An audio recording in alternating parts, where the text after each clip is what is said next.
إن الحمد لله الذي نستعينه ونستغفره ونؤمن به ونتوكل عليه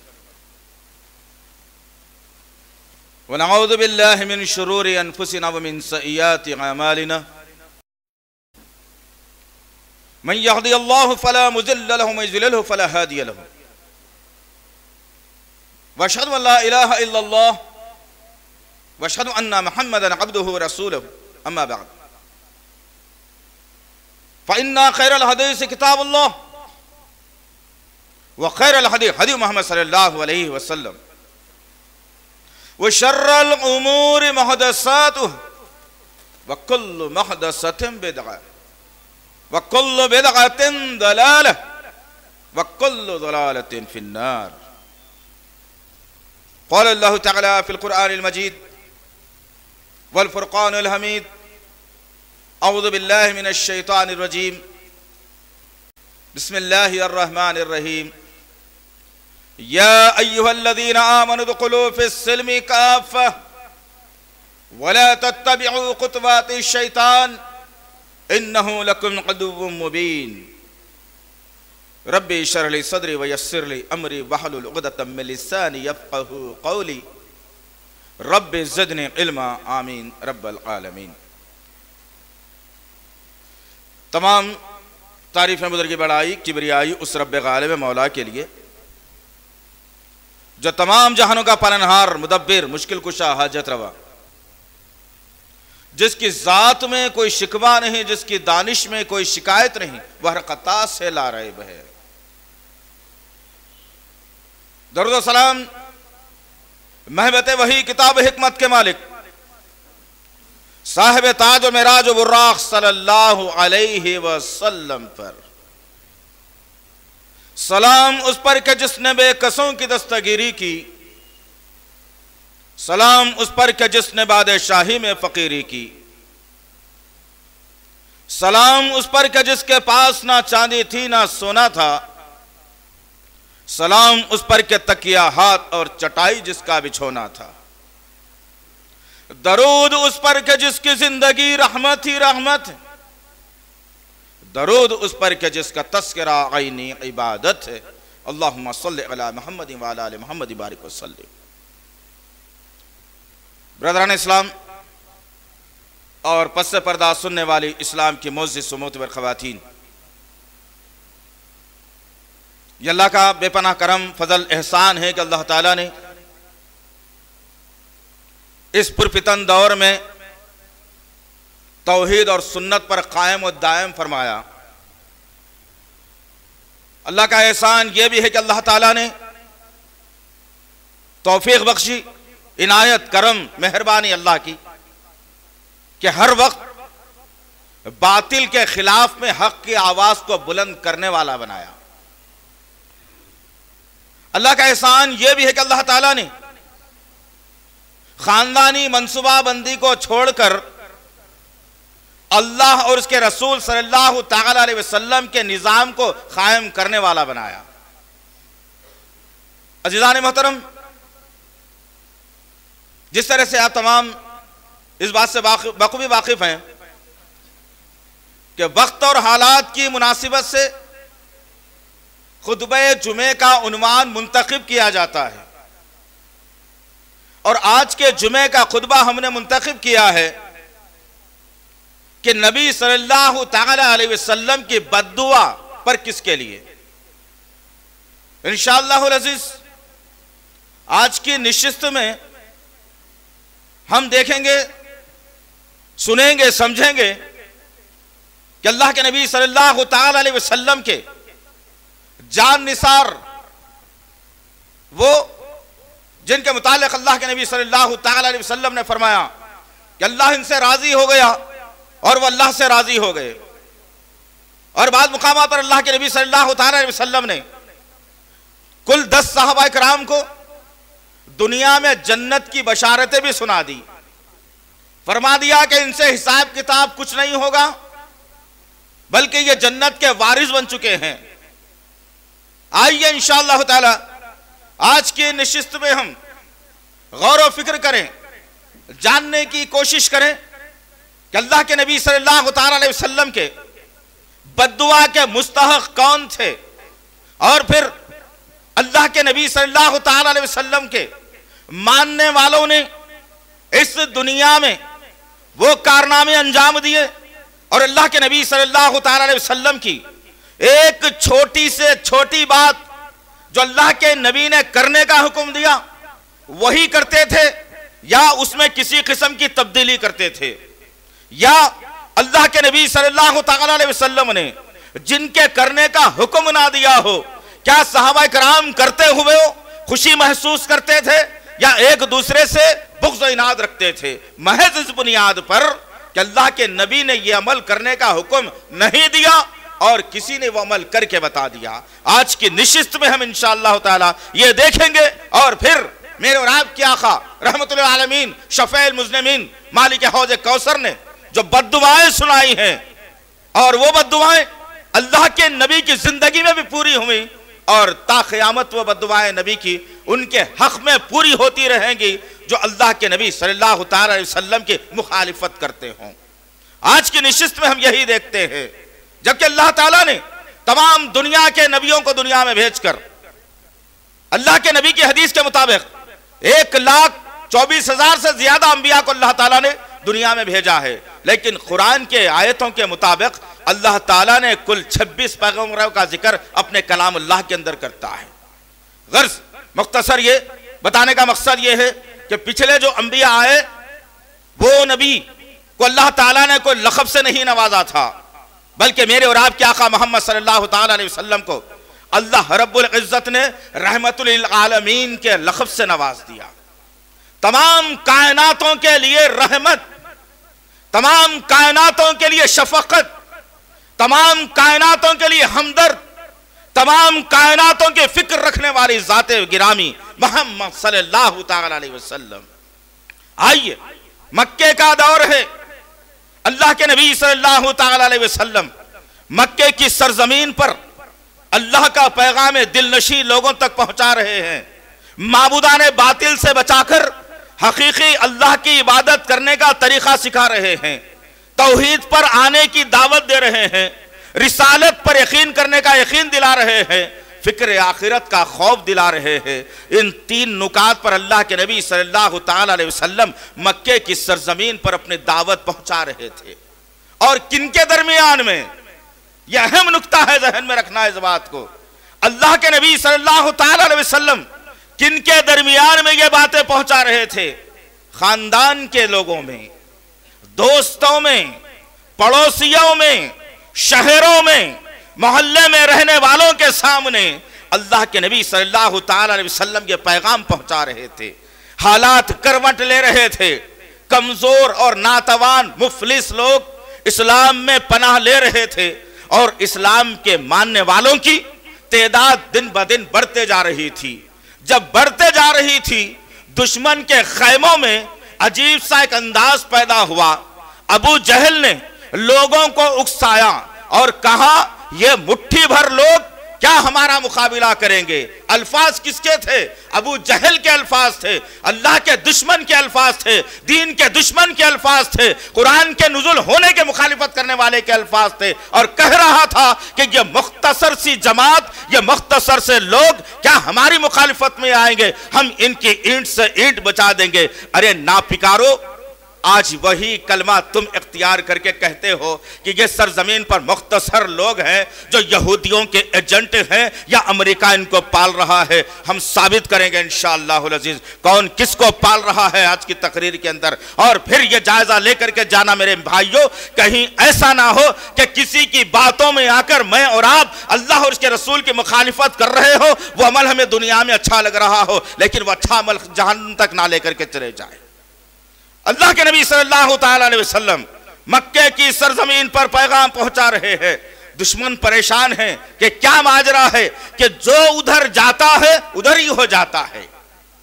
آج کا جملہ بھی یہی ہے، ارے نہ جاؤ، ایک مسجد ہے اس مسجد میں جمعے کے خطبے کو بھی نہ جاؤ، اور وہ آدمی اگر ملا تو اس سے ملاقات بھی نہ کرنا۔ یہ الفاظ ہم نے سنے ہیں محلے میں۔ ارے شرم کیوں آتی ہے تمہیں اتنی؟ ڈر بھی کیوں لگتا ہے تمہیں؟ میں نے کوئی کلمہ تبدیل نہیں کیا، میں نے کوئی قرآن کی آیت بدل کر نہیں بتائی، میں نے نبی کی سیرت کو الٹ کر نہیں بتایا، میں نے احادیث کے خلاصے کو رکھ کر کے بتایا۔ معاشرے میں اتنی تنگی کیوں ہو رہی ہے؟ اور کہا جاتا ہے کہ یہ مسجد کو نہ جایا جائے، اور یہ مسجد جہاں جاتا ہے آدمی پھر دوبارہ وہیں کا ہو جاتا ہے۔ یہ الفاظ تو 1400 برس پہلے اللہ کے دشمن نے بھی کہی تھی کہ جو جاتا ہے محمد کی منڈلی میں صلی اللہ علیہ وسلم وہ اس کا ہی ہو جاتا ہے۔ غرض محمد صلی اللہ علیہ وسلم کے جانثاروں کی تعداد بڑھ رہی تھی، اسلام والوں کی۔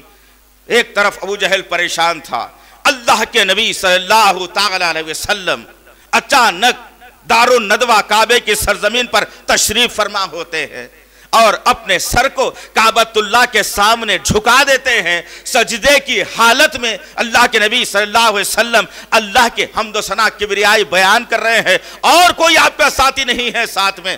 دشمن نے اطراف سے دیکھا اور سوچا کہ ایک آدمی جو ہمارے خاندانوں میں درار دلا رہا ہے، ہم جس کو برسوں سے پوج رہے تھے، جن کو ولی مان رہے تھے، جن کو اللہ کے نیک بندے مان رہے تھے، آج یہ بندہ اٹھ کر کے ہمارے درمیان میں ان کے درمیان میں رکھنا پیدا کیا ہے اور پھر اپنی جماعت کو بڑھانے کی فکر کر رہا ہے۔ لوگوں نے غنیمت جانا اور ابو جہل نے چند اچک کے لونڈوں کو کہہ دیا کہ کچھ رسی کا ٹکڑا لائے، اور اللہ کے نبی صلی اللہ علیہ وسلم جب سجدے کی حالت میں ہی ہے اور وہ رسی کا ٹکڑا گلے میں ڈالا جائے اور دونوں طرف سے پکڑ کر طاقتور لوگ کھینچ دیا جائے تاکہ ایک ہی وقت میں وار پورا ہو جائے اور آدمی ہمیشہ ہمیشہ کے لیے ختم ہو جائے۔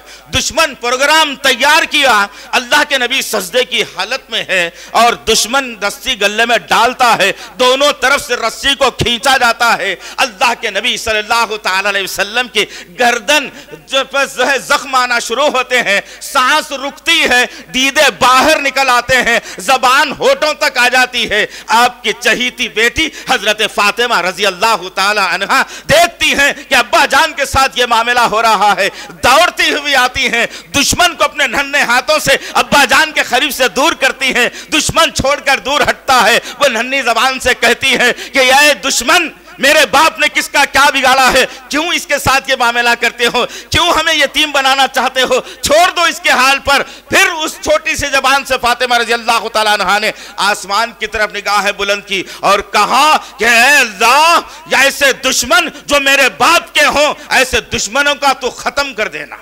اللہ اکبر۔ کعبے کی سرزمین پر پہلی بد دعا تھی جو نبی کی بیٹی کہہ رہی تھی۔ اللہ کے نبی صلی اللہ علیہ وسلم اپنی کراہتی آواز سے اپنی بیٹی کو قریب بلایا اور جس وجہ سینے سے لپٹا لیتے ہیں اور کہتے ہیں کہ بیٹی، میں دنیا میں لوگوں کو بد دعا دینے نہیں آیا ہوں، میں لوگوں کی تباہی کے لیے نہیں آیا ہوں، مجھے رحمت بنا کر بھیجا گیا ہے۔ میں سارے دکھ اپنے سر لے لوں گا لیکن انسانیت کو خوش کر کے رہوں گا۔ اللہ اکبر۔ ذرا غور کرو عزیزان محترم کہ جب نبی کے جسم پر مار کھانے کی باری آتی ہے، طائف کا بازار ہو یا مکے کی سرزمین ہو، اللہ کے نبی صلی اللہ علیہ وسلم لوگوں کے لیے دعا کرتے ہیں۔ پھر بد دعا اللہ کے نبی نے کس کے لیے کی؟ آئیے آگے کی بات میں چلتے ہیں۔ اللہ کے نبی صلی اللہ تعالیٰ علیہ وسلم مکے کا 13 سالہ دور گزار دیتے ہیں۔ ایک طرف دشمن تیار ہو رہا ہے، ایک طرف ایمان والوں کی جماعت تیار ہو رہی ہے۔ اللہ کے نبی صلی اللہ تعالیٰ علیہ وسلم مکے کی سرزمین پر پڑاؤ ڈالتے ہیں اور مسجد نبوی کی بنیاد پڑ جاتی ہے۔ وہاں سے اسلام کی دعوت ساری دنیا تک پہنچنا شروع ہوتی ہے۔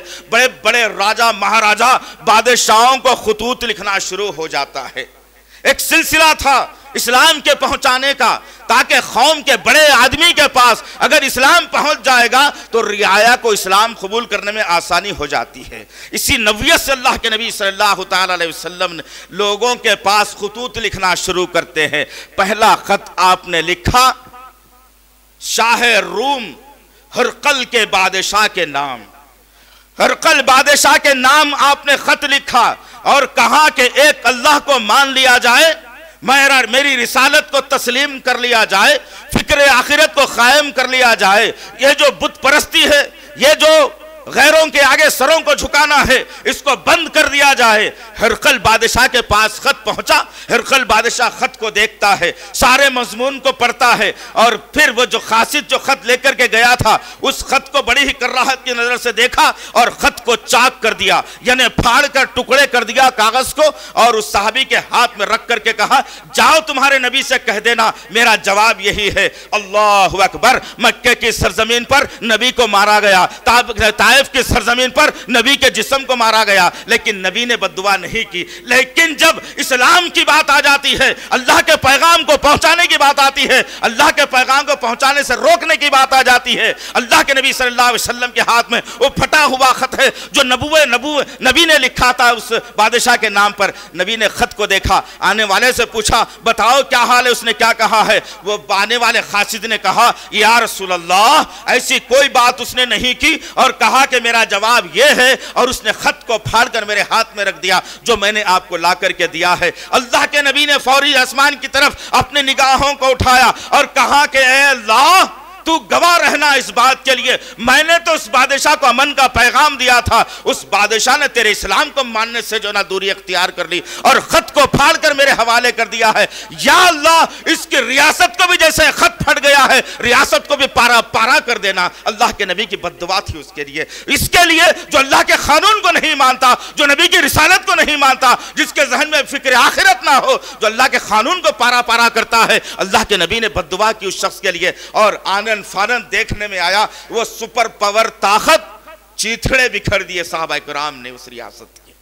اللہ اکبر! غور کرو عزیزان محترم، میرے ساتھیوں، میرے بھائیوں، تو اپنے دل کو ذرا ٹھنڈا کر کے سوچو کہ کیا عمل ہم کر رہے ہیں، وہ عمل جس کے ذریعے سے نبی راضی ہوگا یا نہیں ہوگا، وہ عمل جس کے ذریعے سے صحابہ اللہ راضی ہوگا یا نہیں ہوگا، وہ عمل جس کے ذریعے سے میں جنت میں جاؤں گا یا نہیں جاؤں گا۔ ہر عمل کرنے سے پہلے سوچنے کی ضرورت ہے۔ آئیے اللہ کے نبی صلی اللہ تعالیٰ علیہ وسلم نے پھر کس کے لیے بد دعا کی تھی، پھر اور کس کے لیے اللہ کے نبی نے بد دعا کی تھی؟ اللہ کے نبی صلی اللہ تعالیٰ علیہ وسلم مسجد نبوی میں تشریف فرما ہے، خطبہ دینے کے لیے آپ ممبر کے قریب آتے ہیں، پہلے ممبر پر قدم رکھتے ہیں، کہتے ہیں آمین، دوسرے ممبر پر قدم رکھتے ہیں، کہتے ہیں آمین، تیسرے ممبر پر قدم رکھتے ہیں، کہتے ہیں آمین، اور صحابہ کرام سے مخاطب ہوتے ہیں اور ممبر سے اتر جاتے ہیں۔ صحابہ کرام پوچھتے ہیں یا رسول اللہ ہم نے تو آج تک کبھی ایسا عمل آپ سے نہیں دیکھا کہ کبھی ممبر پر آپ چڑھتے ہو اور آمین کہتے ہو۔ اللہ کے نبی صلی اللہ تعالی علیہ وسلم نے کہا کہ میں جب ممبر پر چڑھ رہا تھا میرے بازو میں بھائی جبرائیل تھا۔ اللہ اکبر! غور کرو عزیزان محترم، ان باتوں کو ذرا ذہن میں بٹھا کر لے جاؤ۔ بد دعا کرنے والا بھی تمام فرشتوں کا سردار، جو بد دعا پر آمین کہہ رہا ہو تمام انبیاء کا سردار۔ اللہ اکبر! دو سردار ایک جگہ جمع ہیں اور بد دعا کر رہے ہیں۔ پہلے ممبر پر ختم رکھا، جبرائیل نے بد دعا کی اور کہا یا نبی ہلاک ہو جائے، برباد ہو جائے وہ شخص جس کے سامنے آپ کا نام آئے اور وہ آپ پر درود نہ بھیجے۔ میں نے کہا آمین۔ اللہ اکبر! غور کرو، میں تشریح کروں گا اس حدیث کی انشاءاللہ بعد میں، اور بتاؤں گا صحابہ کرام کیسے بچا کرتے تھے انشاءاللہ۔ اس کے بعد مجھے اور آپ کو، تمام انسانیت کو بچانا ہے انشاءاللہ العزیز۔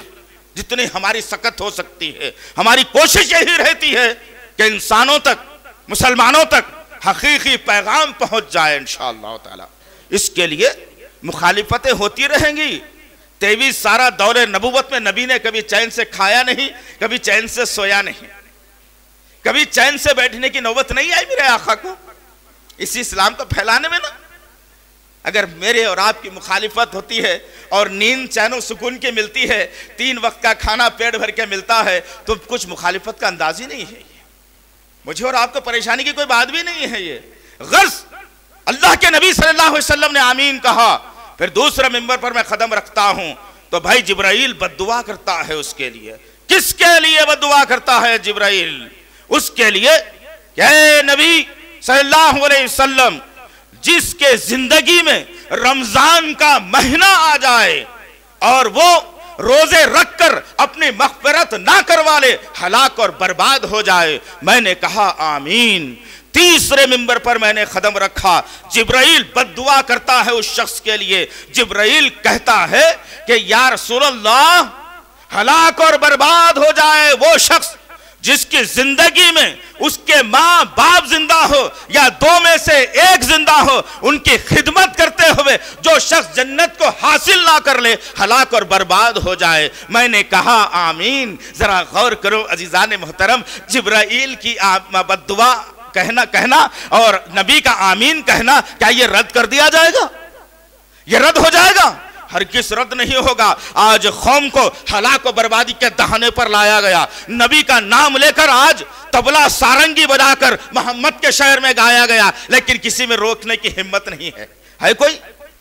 ہے مسلمانیت؟ ہے تمہارے اندر ایمانی حرارت؟ نبی نے موسیقی کو حرام قرار دیا.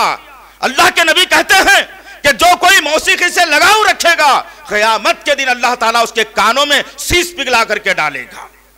اس سے اچھی بات سننے کو نہیں مل سکتی. اس کے دل سے جو موسیقی سنتا ہے، جو موسیقی کی خواہش رکھتا ہے، جو موسیقی کی طرف ذہن لے جاتا ہے، اس کے دل سے اللہ تعالیٰ ایمان کو نکال لیتا ہے. غور کرو اللہ کے نبی کی باتوں کے اوپر. اور آج کیا ہو رہا ہے؟ سارے کے سارے شہر میں ڈنکا پیٹا گیا، اور پھر نبی کا نام لے لے کر کبھی طبلہ بجایا گیا، کبھی سارنگی بجائی گئی، کبھی ترانے بجائے گئے. نعوذ باللہ من ذالک، یاس باللہ. ایک ایک قوالی کے اندر کئی مرتبہ نام نبی آتا ہے، لیکن مسلمانوں کو درود پڑھنے کی توفیق نہیں ہوتی ہے. جبکہ حدیث کو یاد رکھنا، جبرائیل نے بد دعا کی اس شخص کے لیے جس کے سامنے نبی کا نام آ جائے، وہ شخص درود نہ پڑھے، ہلاک و برباد ہو جائے. کیا قوم آج ہلاک و برباد نہیں ہو رہی ہے حدیث کے مطابق؟ یقین کرتے ہو تم؟ نبی کی بات کا یقین ہے؟ نبی کو سچا مانتے ہو؟ ارے تم نبی کو سچا اگر مانتے تو ان باتوں کے اوپر بریک لگا دی جاتی، پابند کر دیا جاتا قوم کو. آؤ نبی کا جشن اگر منانا ہو تو کب منا رہے ہو؟ ہم آخری میں بتائیں گے انشاءاللہ العزیز. وہ منظر کیسا تھا صحابہ کے پاس اور کون سا دن تھا؟ اللہ کے نبی صلی اللہ تعالیٰ علیہ وسلم ہمیشہ کے لیے اس دنیا کو چھوڑ کر گئے تھے. صحابہ کرام کی حالت اس وقت میں کیا تھی؟ انشاءاللہ ہم آخری حصے میں دیکھیں گے. ابھی ہم کو دیکھنا یہ ہے کہ اللہ کے نبی صلی اللہ تعالیٰ علیہ وسلم کے کہیں میں اور آپ مستحق تو نہیں بن رہے ہیں. ہو رہا ہے آج؟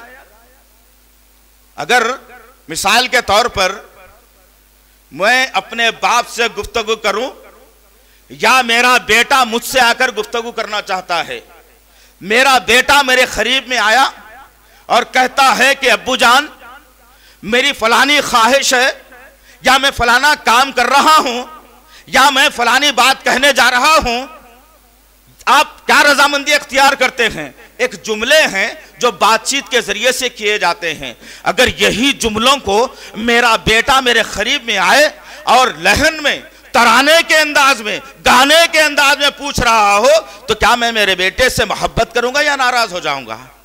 میں کہوں گا ارے پاگل انسان، بات کرنے کا انداز ہوتا ہے، یہ لہن میں کیوں سنا رہا ہے؟ کیا گویا تو نہیں بن گیا؟ کون سی عادت تجھے پڑ گئی ہے؟ ارے ذرا غور کرو. باپ کے سامنے بیٹا اگر لہن کے انداز میں، گانے کے انداز میں کچھ مانگتا ہے، کچھ کہتا ہے، تو باپ کے جسم میں گرمی پیدا ہو جاتی ہے، غصہ آ جاتا ہے. ارے وہ شخصیت جو نہ کبھی پیدا ہوئی ویسی، نہ قیامت تک کوئی ماں ویسا بیٹا جنے گی. محمد صلی اللہ تعالی علیہ وسلم آج ان کا نام لے لے کر گندے گندے نالیوں میں، گندے گندے مقاموں پر، جہاں کل کچرا کوڑا کرکٹ پھینکا جاتا تھا، آج اسی مقام پر اسٹیج بنا کر نبی کی ذات گرامی کی بات کر رہے ہو. لعنت ہے ایسی قوم کے اوپر. ہم نبی کے لعنت کے مستحق بن رہے ہیں. غور کرو کتنے لوگ ہوں گے ان میں سے جو جاتے جاتے نبی کا نام قوالیوں میں، نعتوں میں سن رہے ہوں گے. کیا درود شریف پڑھ رہے ہو تم کو موقع مل رہا ہے درود پڑھنے کا؟ وہ جو منتظمین ہیں، وہ جو انتظامات کر رہے ہیں، کیا ان کو موقع مل رہا ہے درود پڑھنے کا؟ نہیں. تو پھر یاد رکھنا، جبرائیل نے کہا تھا ہلاک و برباد ہو جائے وہ شخص جس کے سامنے نبی کا نام آئے اور وہ درود نہ بھیجے، ہلاک و برباد ہو جائے. اور قوم آج ہلاک ہو رہی ہے. انداز کچھ بدلا ہوا ہے. ہلاک سے مراد یہ نہیں کہ جانیں چلی جائے، تمہارا وقار ختم ہو گیا معاشرے سے، تمہیں در در کی ٹھوکریں کھانے پر مجبور کر دیا گیا. بات صرف عوام تک تھی. کسی کیس میں، کسی حالات میں کسی واقعات میں قوم کو گھسیٹا جاتا تھا، آج نبی کی ہلاکت کے نمونہ دیکھنے کو ملتا ہے کہ ہمارے رہنماؤں کے گریبانوں تک حکومت کا ہاتھ آ گیا۔ اس سے بڑی تمہارے لیے شرمندگی کی بات اور کیا ہو سکتی ہوگی؟ ذرا سوچو تم، جس قوم کے سردار کے گردن تک کسی کا ہاتھ آ جائے غیر کا، تو یہ قوم کا عالم کیا ہو جائے گا؟ ذرا غور کرو۔ تم کو بلڈوزر کے نیچے ڈال کر کچل دیا جائے گا، کوئی آواز نکالنے والا نہیں رہے گا تمہارے ساتھ۔ اس سے بڑی ہلاکت اور کیا ہو سکتی ہے قوم کے لیے؟ کبھی نبی کی سنت سے محبت نہیں کی، پینچوں کو زمین پر للنے دیا، داڑھی کو روز مونتے رہے، گالی زبان پر رہی، گانے کانوں میں رہے، زبان پر جھوٹ رہی، دھوکہ رہا، نگاہوں سے بدکاری رہی، یہ تمام تر چیزیں تم 11 مہینے لے کر کے چلتے ہو، اور سال کا جب ایک دن آتا ہے جو دشمنوں نے منایا تھا، آج تم مسلمان ہو کر کے منا کر یہ سمجھتے ہو ہم نبی کے سب سے زیادہ چاہنے والے ہیں۔ تم دھوکہ دے رہے ہو خود کو، اللہ کو، نبی کے قانون کو، نبی کی تکالیف کو دھوکہ دے رہے ہو تم۔ آؤ آرام سے، اطمینان سے، دلوں پر ہاتھ رکھے، کسی کے مخالفت نہیں، کسی کو ذہنی اور تکلیف دینا نہیں ہے، کسی کو دلی تکلیف دینا بھی نہیں ہے۔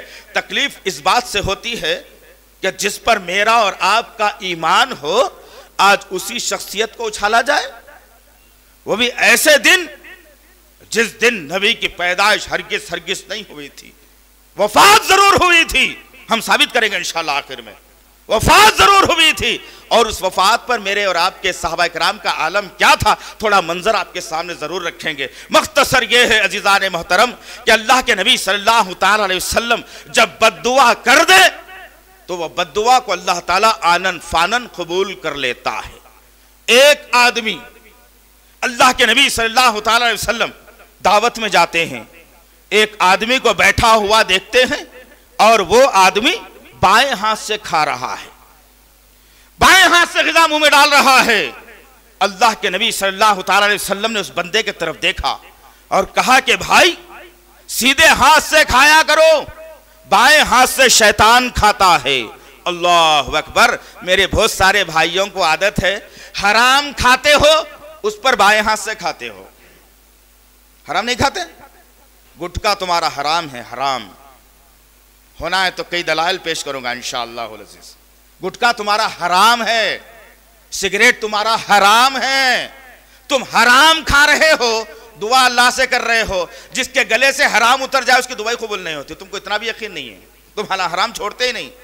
ڈاکٹر کے کہنے پر حلال چھوڑ دو گے، ڈاکٹر اگر کہہ دے گوشت نہیں کھانا چھوڑ دوں گا، صحت اچھی ہونا ہے، ترکاری نہیں کھانا چھوڑ دوں گا، تیل نہیں کھانا چھوڑ دوں گا، مرچی نمک نہیں کھانا چھوڑ دوں گا، سادہ سکا کھانا ہے کھا لوں گا، چاول نہیں کھانا چھوڑ دوں گا، روٹی سے زندگی گزار لوں گا۔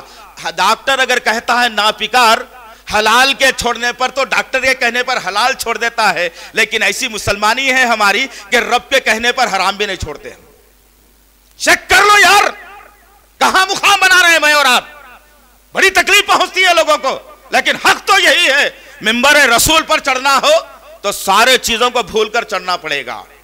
کون سی شخصیت، کون سا چہرہ، کون سا خاندان، کون سا عہدہ، کچھ نہیں معلوم، جو حق نکلتی ہے یہاں سے آواز تو بس آواز نکلتی ہے انشاءاللہ۔ غرض کہنے کا مقصد یہ ہے، آدمی بائیں ہاتھ سے کھا رہا ہے، نبی نے دیکھا، پلٹ کر آئے، کہا بھائی سیدھے ہاتھ سے کھایا کرو، بائیں ہاتھ سے مت کھاؤ، بائیں ہاتھ سے شیطان کھاتا ہے۔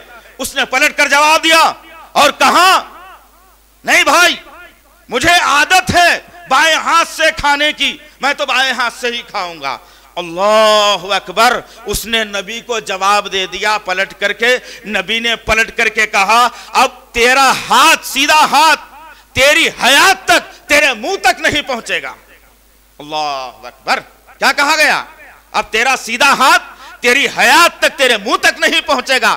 اور سارے لوگوں نے دیکھا، مرے دم تک وہ آدمی کوشش کرتا رہا کہ سیدھے ہاتھ کو منہ تک لے جاؤں، لیکن نبی کی بد دعا تھی اس کے ساتھ، وہ ہاتھ زمین پر ہی لٹکا رہا، اس کے منہ تک اٹھنا گوارا نہیں کیا۔ اللہ اکبر! ذرا غور کرو یارو، یہ ہاتھ جو میرے کنٹرول میں ہے، نہ اسے کان ہے، نہ اسے آنکھ ہے، نہ اس میں سمجھنے کی صلاحیت ہے، یہ میں جدھر لے جاؤں جاتا ہے، لیکن نبی کی بد دعا اس ہاتھ نے سمجھ لی تھی۔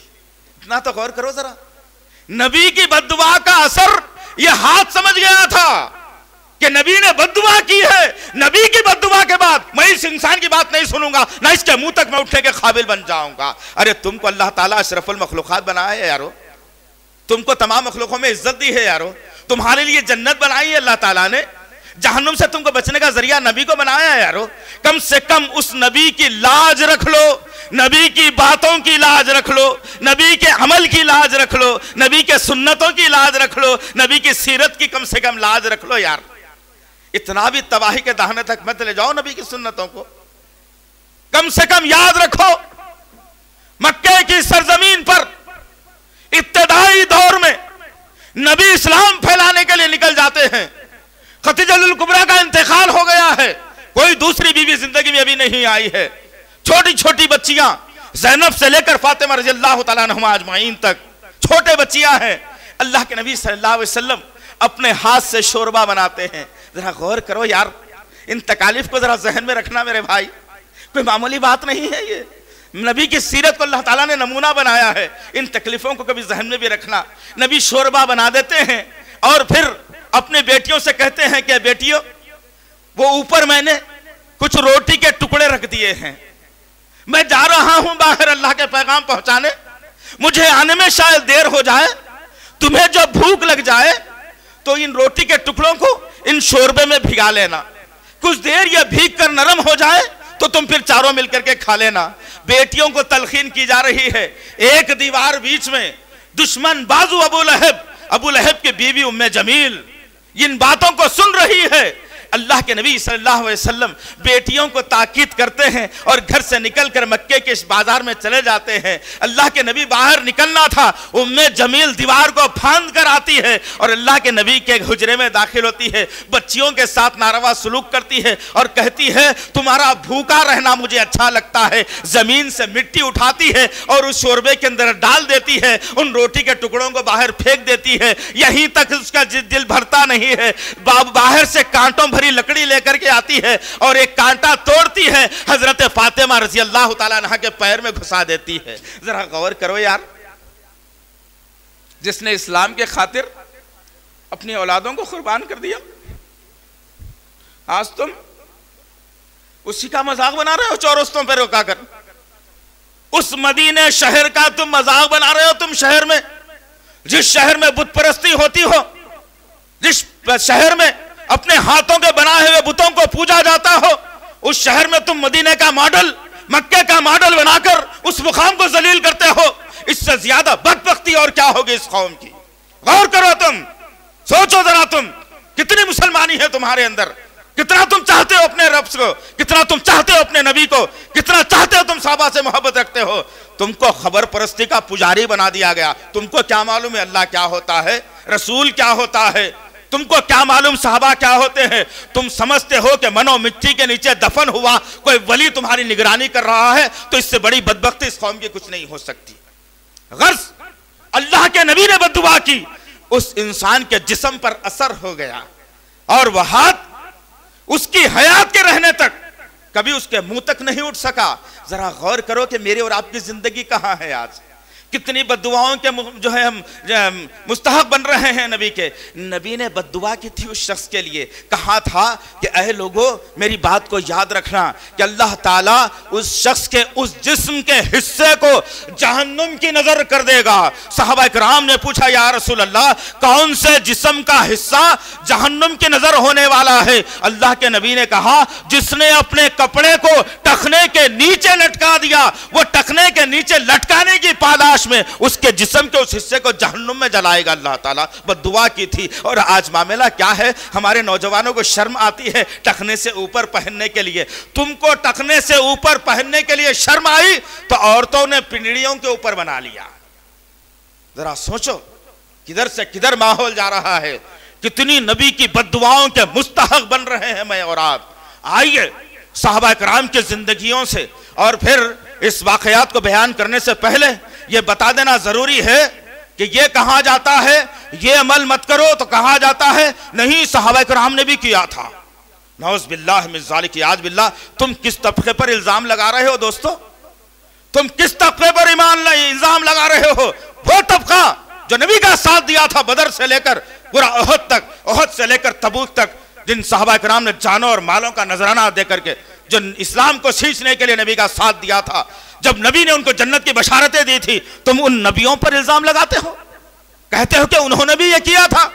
حد تو یہ گئی ہے، طاہر الپادری نے لوگوں کے ذہنوں کو ختم کرتے ہوئے کہا کہ اللہ تعالیٰ بھی جھنڈیاں لگا کر جشن منایا تھا نبی کا۔ نعوذ باللہ من ذالک، یاذ باللہ، کیا بات ہے یارو!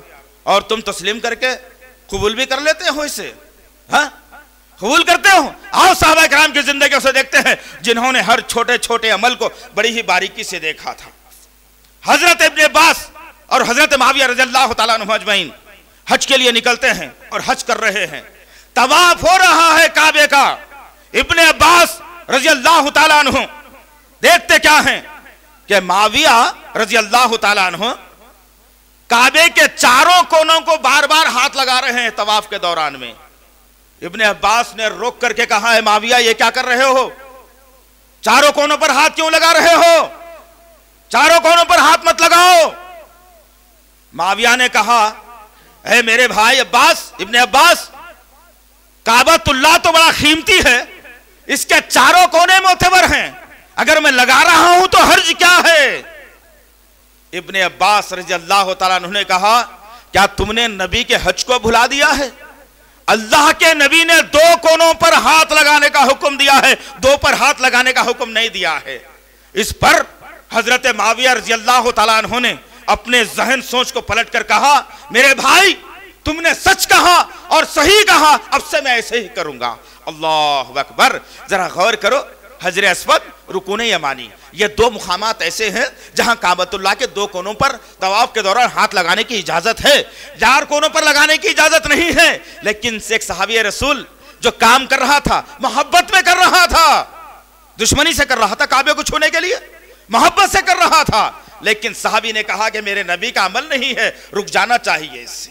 اللہ اکبر! ذرا غور کرو کہ صحابہ کرام کے پاس کتنی بڑی اہمیت نبی کے عمل کے تھی۔ وہ صحابہ کرام جن کو جنتوں کی بشارت دی گئی، جن سے اللہ تعالیٰ راضی ہو گیا تھا۔ آئیے واقعے کو اور آگے بڑھاتے ہوئے دیکھتے ہیں۔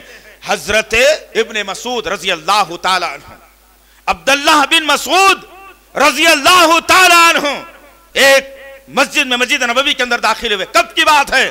ابھی نبی کریم صلی اللہ تعالیٰ علیہ وسلم کا انتقال ہوا، چند ہی دن گزرے تھے۔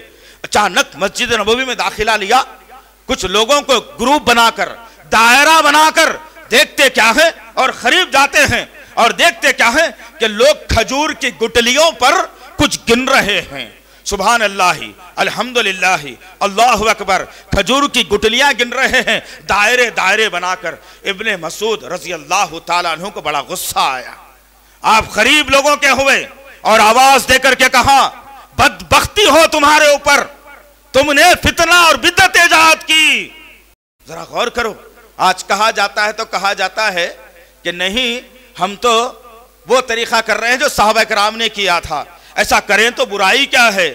وہ صحابی رسول نے جو محدث تھے، حدیثوں کو لکھنے والے تھے، انہوں نے کہا ابھی تو نبی کا کفن بھی خراب نہیں ہوا ہوگا، ابھی نبی کے کفن کو مٹی بھی نہیں چھوئی ہوگی، ابھی نبی کے استعمال کردہ برتن باقی ہیں معاشرے کے اندر، وہ ٹوٹے بھی نہیں ہیں، چند دن ہوا نبی کو دنیا سے گزرے ہوئے، تم نے دنیا میں ایک نئی بدعت کو ایجاد کر دیا۔ ساتھ میں ابو موسیٰ اشعری رضی اللہ تعالیٰ عنہ تھے، انہوں نے دیکھ کر کے لوگوں سے کہا کہ خیر اسی میں ہے تمہاری کہ اس مسجد کے باہر چلے جاؤ، ورنہ مجھے مجبور نہ کرنا کہ میں تمہیں دھکے دے کر باہر نکال دوں۔ اللہ اکبر! ایک چھوٹے چھوٹے نبی کے عمل کو صحابہ اکرام اتنی شدت سے کیا کرتے تھے، نبی نے جو حکم دیا وہ کرتے تھے، نبی جس سے منع کر دیا اس سے صحابہ کرام رک جایا کرتے تھے۔ آئیے، یہ تو صحابہ کرام کی باتیں تھی، آئیے ائمہ کی بات۔ ڈھنڈورا پیٹا گیا معاشرے کے اندر کہ کچھ لوگ ہیں جو رسول کو نہیں مانتے، بس نہیں ہوئی بات تو کہا گیا صحابہ کی توہین کی جاتی ہے، بس نہیں ہوا تو کہا گیا ائمہ کو نہیں مانتے، بس نہیں ہوا تو کہا گیا بزرگان دین کو نہیں مانتے۔ نعوذ باللہ من ذالک، یاذ باللہ!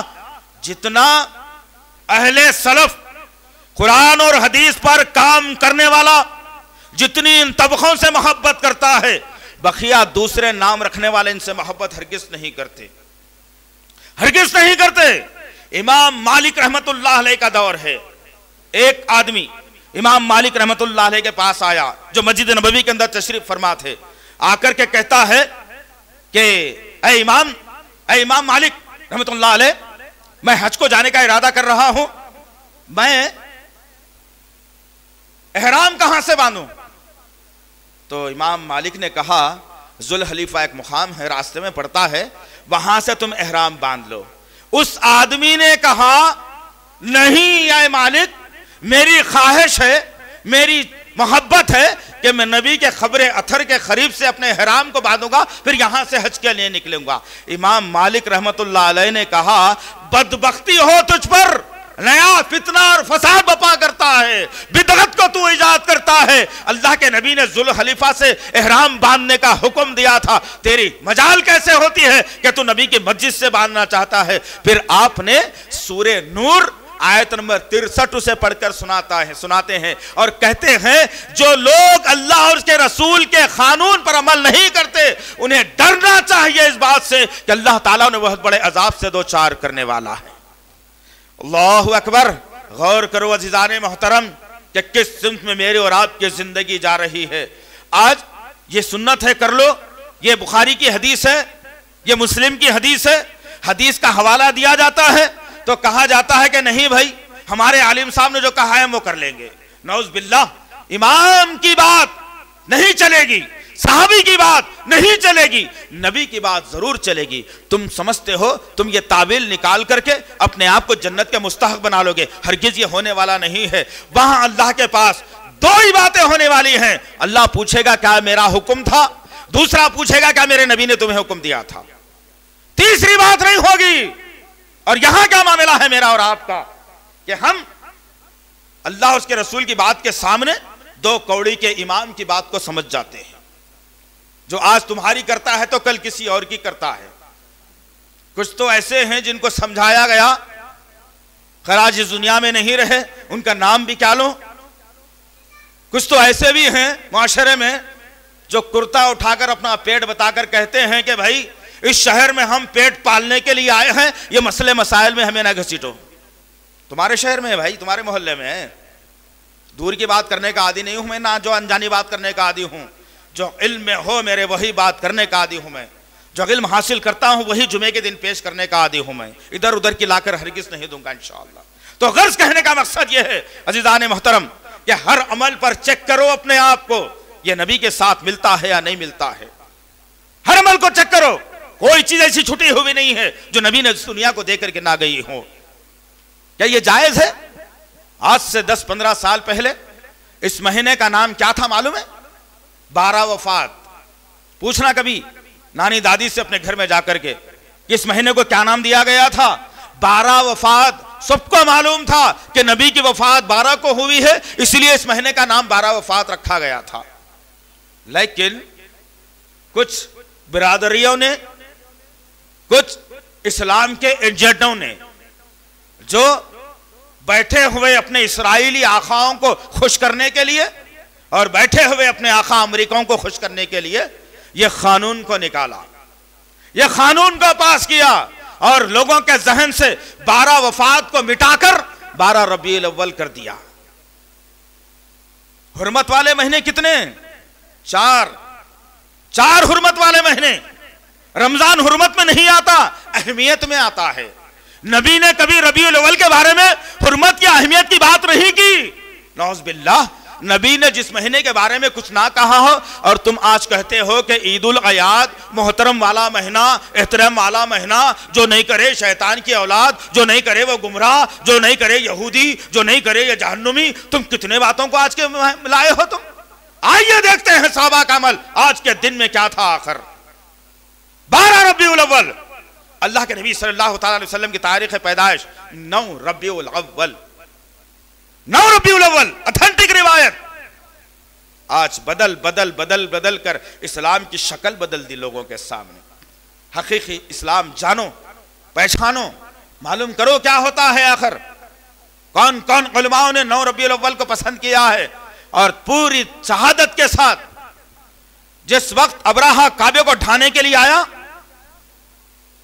جو سورہ فیل جس کی شہادت دیتا ہے، وہ فیل والے واقعے کے کل 55 دن کے بعد اللہ کے نبی کی پیدائش ہوئی، اور ماہر فلکیات نے بڑے ہی اچھے انداز میں کھول کر حساب کے ذریعے سے بتا دیا کہ نبی کی تاریخ پیدائش پیر کا دن صبح کے 9:30 بجے 9 ربیع الاول۔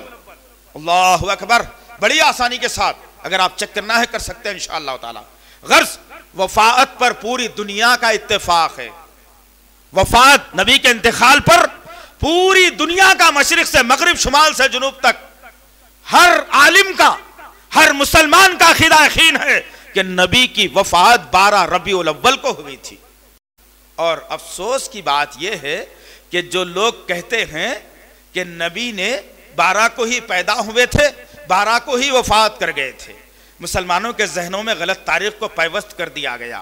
یہ شیعت ہے، رافضیت ہے، یہ اسلامیت نہیں ہوتی، یہ رافضیت ہے، یہ رافضیت جس کو آج مسلمان قبول کرتا ہے۔ غرض میں تمام تاریخ میں نہیں جانا چاہ رہا ہوں، 12 ربیع الاول نبی کی وفات کا دن کیا ہوا تھا اس دن؟ اللہ اکبر، ذرا غور کرو عزیزان محترم، وہ صحابہ کرام جنہوں نے 23 برس تک نبی کے چہرے پر اپنی نگاہوں کو ڈال رہے تھے، کوئی پریشانی آتی تو نبی کی صحبت اختیار کرتے ہوئے اپنی پریشانی کا حل نکالا کرتے تھے، کوئی مسئلہ نہیں معلوم ہوتا نبی کی خدمت میں آ کر مسئلے کا حل نکال لیا کرتے تھے، کوئی اگر بات سمجھ میں نہیں آتی اللہ کے نبی کے پاس بیٹھ کر وہ مسئلے کو حل کر کے اس بات کو سمجھ جایا کرتے تھے۔ صحابہ کرام کو عادت پڑ گئی تھی نبی کے صحبت میں رہنے کی، 1-2 دن کی بات نہیں تھی، 23 سال کا عرصہ تھا، 13 سال بڑے ہی ظلم و ستم کے سال گزرے تھے۔ صحابہ کرام کی نظروں میں وہ بھی تھا کہ کیسے دشمن مارتے تھے، کیسے جسم سے کپڑوں کو کھول لیا جاتا تھا، کیسے آگ پر گھسیٹا جاتا تھا، کیسے پہاڑوں پر گھسیٹا جاتا تھا، کیسے جسم میں لوہے کی کنگیاں دھسا دی جاتی تھی، کیسے سر سے خون نکلا جاتا تھا، کیسے ہماری اولادوں کو ہمارے سامنے ختم کر دیا جاتا تھا، کیسے ہماری بیویوں کے ساتھ بے عزتی ہوتی تھی، کیسے ہم کو بے دخل کر کے کعبے سے نکالا تھا۔ نبی کو بھی معلوم تھا، صحابہ کو بھی معلوم تھا، یہ نظارہ ان کی آنکھوں میں تھا نقشہ۔ 23 سال تک نبی کا ساتھ کبھی کسی صحابی نے نہیں چھوڑا تھا، اللہ یہ کہ کسی کو اگر شہید کر دیا گیا ہو، وہ صحابہ کرام نبی کے ساتھ میں ہیں، اور اللہ کے نبی صلی اللہ تعالیٰ علیہ وسلم اما عائشہ صدیقہ رضی اللہ تعالیٰ عنہ کے حجرے میں ہے، اور اللہ کے نبی صلی اللہ علیہ وسلم کو شدت کا سر کا درد ہو رہا ہے اور بخار سے جسم تمتما رہا ہے۔ عائشہ صدیقہ رضی اللہ تعالیٰ عنہ کی مانڈی پر نبی کا سر رکھا ہوا ہے، اللہ کے نبی غشی آ رہی ہے، اللہ کے نبی کی زبان اٹھتی ہے، آواز نکلتے ہیں، صحابہ کرام نبی کے قریب میں ہوتے ہیں اور نبی کیا نصیحت کرنے والے ہیں دیکھتے ہیں، اللہ کے نبی کی زبان سے نکلتا ہے، اے عائشہ تیرے نبی کو اتنا بخار اور تیرے نبی کے اتنے سر میں درد اور تیرے نبی کے پیٹ میں شدت کا درد ہو رہا ہے، عائشہ تجھے معلوم ہے یہ درد کیوں ہو رہا ہے؟ جنگ احزاب کے موقع پر، خندق کی جنگ کے موقع پر جس یہودی عورت نے مجھے زہر کھلا دیا تھا، وہ میرے پیٹ میں کچھ بچ گیا تھا، آج اس کا اثر میں نمایاں دیکھ رہا ہوں، میری آیتیں کٹ رہی ہیں عائشہ، میری آیتیں کٹ رہی ہیں۔ نبی بے ہوش ہو جاتے ہیں، صحابہ کرام کے اندر کوہرام مچ جاتا ہے، صحابہ پریشان ہو جاتے ہیں، صحابہ سوچتے ہیں کہ منظر کیا ہوگا، کہ اللہ کے نبی سے بھی ہم سے بات کریں گے یا نہیں کریں گے۔ صحابہ کرام عجیب سی حالت سکتے میں آ جاتے ہیں، اللہ کے نبی کی آنکھیں کھلتی ہیں، اللہ کے نبی کہتے ہیں لاؤ عائشہ ٹھنڈے پانی کا پیالہ لاؤ، اس میں کپڑا رکھ دینا، تمہارا نبی اس ٹھنڈے کا کپڑے کو اپنے پانی کو اپنے پیشانی سے پوچھ لے گا۔ نبی کریم صلی اللہ علیہ وسلم کے پاس پیالی کا ٹھنڈا پیالہ لایا گیا، کپڑے کو ڈبایا گیا، اللہ کے نبی صلی اللہ علیہ وسلم اپنے ماتھے کو بار بار پوچھ رہے ہیں، عائشہ صدیقہ رضی اللہ تعالیٰ عنہ کی طرف دیکھتے ہیں اور کہتے ہیں اے عائشہ جو دیکھنا ہے مجھے دیکھ لیا جائے، اب کبھی قیامت تک یہ چہرہ تمہارے سامنے نہیں ہوگا، نہ نبی کی آواز تم کو سننے کو ملے گی۔ یہ ایام جس دن میں اور آپ گزار رہے ہیں آج، یہی دن 12 ربیع الاول کا فجر کے بعد سے نبی کی طبیعت بگڑنا شروع ہو گئی، حالت خطرے سے باہر ہونے لگی۔ کبھی صحابہ کرام عائشہ صدیقہ کا حجرہ چھوڑ دیتے ہیں, کبھی گلیوں میں دوڑ جاتے ہیں کہ کوئی ہمیں یہ خبر نہ دے کہ نبی کا انتقال ہو گیا ہے. اللہ اکبر. ذرا غور کرو تو صحیح کہ نبی کے چاہنے والے غم آندہ ہیں, نبی کے چاہنے والے غم سے آنسو بہا رہے ہیں, نبی کے چاہنے والے سکتے کی حالت میں ہیں, کوئی کسی کو پہچان نہیں رہا ہے. بلال رضی اللہ تعالیٰ عنہ مسجد نبوی کے ایک ستون کو ٹیکا لگا کر کھڑا ہوا ہے بندہ, لوگ آ کر ہلاتے ہیں, کہتے ہیں کہ بلال ہوش میں آؤ. بلال رضی اللہ تعالیٰ عنہ زندہ ہونے کے باوجود ایک مجسمے کی شکل ہے جو کھڑا ہوا ہے بندہ, کوئی جواب نہیں دیتا, سانس چل رہی ہے لیکن ہوش آواز بھاگتا ہے. یہی 12 ربیع الاول کا دن تھا. ذرا غور کرو عزیزان محترم, اس وقت کو بھی یاد کرنا کہ اللہ کے نبی صلی اللہ تعالیٰ علیہ وسلم کا انتقال ہو جاتا ہے. یہی 12 ربیع الاول کا دن صبح 9:30 یا 10 بجے کا وقت تھا. سورج آب و تاب کے ساتھ روشنی لیا ہوا تھا. اما عائشہ کے صدیقہ کے حجرے میں نبی کریم صلی اللہ علیہ وسلم ان کی ران پر سر رکھ کر لیٹے ہوئے ہیں. اللہ کے نبی صلی اللہ تعالیٰ علیہ وسلم اس امت کی کیسی فکر کر رہے ہیں جبکہ حالت بڑی خراب ہے, بخار بڑا تیز ہے, سر کا درد ہے, پیٹ کا درد ہے. آپ کیا کرتے ہیں کہ اللہ کے جانب اپنے ہاتھ کو اٹھاتے ہیں, سیدھی جانب اٹھا کر جو ہے اپنے ہونٹوں کو جنبش دیتے ہیں. اما عائشہ کہتی ہیں شاید ہمیں کوئی نصیحت کر رہے ہوں گے, ہمیں کوئی اچھی بات بتانے والے ہوں گے. نبی کریم صلی اللہ علیہ وسلم آخری وقت میں ہیں. اللہ کے نبی نے اپنے ہاتھ کو بلند کیا اور ہونٹوں کو زنبیش دی. اما عائشہ فرماتی ہیں میں نے اپنے کان کو نبی کے ہونٹوں کے قریب لے گیا, شاید نبی کو نصیحت کرنے والے ہوں گے. ابھی نبی کریم صلی اللہ علیہ وسلم کے ہونٹوں کے پاس عائشہ صدیقہ کے کان ہیں. نبی کریم صلی اللہ علیہ وسلم کہہ رہے ہیں اے اللہ یہ میرے امتی. اس امتی کی فکر میں نبی آخری دور گزار رہا ہے. اللہ کے نبی کہہ رہے ہیں اللہ یہ میرے امتی ان کی حفاظت کرنا, یہ میرے امتی ان کی حفاظت کرنا. اللہ کے نبی 3 مرتبہ کہتے ہیں, چوتھی دفعہ آپ کا ہاتھ زمین پر گرا تو پھر کبھی نہیں اٹھ سکا. 12 ربیع الاول کا دن بڑا ہی کربناک دن. انتقال کی خبر مدینے کے گلیوں میں پہنچی. عمر بن خطاب تلوار کو لیا ہوا, نام سے تلوار نکال دیا, مسجد نبوی میں آ گیا اور پھر بڑے بڑے خدموں کو ڈال کر ادھر سے ادھر گھوم رہا ہے اور کہہ رہا عمر بن خطاب کہ اگر کوئی آدمی یہ خبر مجھے پہنچائے کہ نبی ہم سے ہمیشہ کے لیے جدا ہو گئے ہیں, عمر کی تلوار اس کی گردن پر پڑ جائے گی. اللہ اکبر. یہ تڑپ تھی نبی کے چاہنے والوں کی, اور تمہاری تڑپ یہ ہے کہ تم مزے سے غذائیں کھا رہے ہو, پکوان کر رہے ہو, گانے سن رہے ہو, ناچ رہے ہو, لائٹنگ لگا رہے ہو, برخیاں لگا رہے ہو, کیا پتہ نہیں تم کیا کیا آج کے دن کر رہے ہو. اگر کبھی تمہارا مقابلہ اگر سامنا قیامت کے دن صحابہ کرام سے, نبی سے اگر ہو جائے گا, نبی کی اولاد سے اگر ہو جائے گا, آج کے دن تم جو حرکت کر رہے ہو اس کے لیے جواب دے بھی رہنا تم انشاءاللہ. اس دن بچو, کب تک یہ چلتا رہے گا. میری ذات کو نقصان ہو انشاءاللہ کبھی ہش نہیں کروں گا. نبی کے خلاف میں بات ہوگی تو وہ آواز سے بلند بولوں گا کہ جس طریقے سے ایران کے کنگورے ہل گئے تھے صحابہ کرام کی صداؤں سے, باطل کی وہ عالم ہو جائے گی انشاءاللہ. بشرطے کہ تم سمجھو کہ تم مسلمان ہو, تم نبی کے چاہنے والے ہو, تم نبی پر ایمان رکھنے والے ہو. میدان محشر میں نبی کے ہاتھ سے دست مبارک سے تم کو حوض کوثر کا پیالہ لینا ہے. اس یقین کے ساتھ باطل کے خلاف میں آواز بلند کرو, پھر دیکھو اللہ حق کے لیے کیسی مدد پیش کرتا ہے. ہمیں کسی سے دشمنی نہیں ہے, ہمیں کسی کی مخالفت کرنے کی عادت بھی نہیں ہے. اگر اللہ کے قانون کے خلاف میں آؤ گے, نبی کی سنت کے خلاف میں آؤ گے, XYZ کوئی ہو, آواز نہیں رکے گی انشاءاللہ. تو غرض کہنے کا مقصد یہ ہے عزیزان محترم, وہ عمل کرو جس سے نبی خوش ہو جائے قیامت میں, نبی کو شرمندگی نہ جھیلنی پڑے کہ میں امتیوں کو کیسی حالت میں چھوڑ کر کے گیا تھا. کوئی میرا امتی عمر کی شکل میں تھا, کوئی ابوبکر کی شکل میں تھا, کوئی مصعب بن عمیر کی شکل میں تھا, کوئی بلال کی شکل میں تھا, کوئی اور شکل میں تھا. میں ایسے صحابہ کو میرے دنیا میں میرے امتیوں کو چھوڑ کر کے گیا تھا, لیکن وہ امتیوں کی جماعت جب ختم ہوگی, میرا اور نبی کا آمنا سامنا ہوگا, میرا آپ کا. وہ نبی کے سامنے میں اور آپ جائیں گے اور فرشتے میرا رٹھا پکڑ کر اس لائن سے ہٹا دیں گے جہاں سے حوض کوثر کا پیالہ لینا ہوگا. وہاں سے جب ہٹائے جائیں گے ہم, تو فرشتوں سے اللہ کے نبی پوچھیں گے کہ یہ میرا امتی ہے بھائی, کوثر کا پیالہ لینے آ رہا ہے, روک کیوں رہے ہو, لینے دو نا اسے. فرشتے پلٹ کر اللہ کے نبی سے کہیں گے اللہ کے نبی یہ وہ امتی نہیں ہے جو تمہارے دور میں تھا، یہ تو تمہارا وہ امتی ہے جو تمہاری دنیا سے چلے جانے کے بعد تمہارے دین میں نئی نئی تبدیلیاں کر دیا تھا اور نئی نئی تبدیلیوں کو تمہارا دین سمجھ کر لوگوں کو بتایا تھا۔ اللہ کے نبی کہیں گے سوقن سوقن اس شخص کو میری نظروں سے دور کر دو، یہ میرا امتی نہیں ہو سکتا۔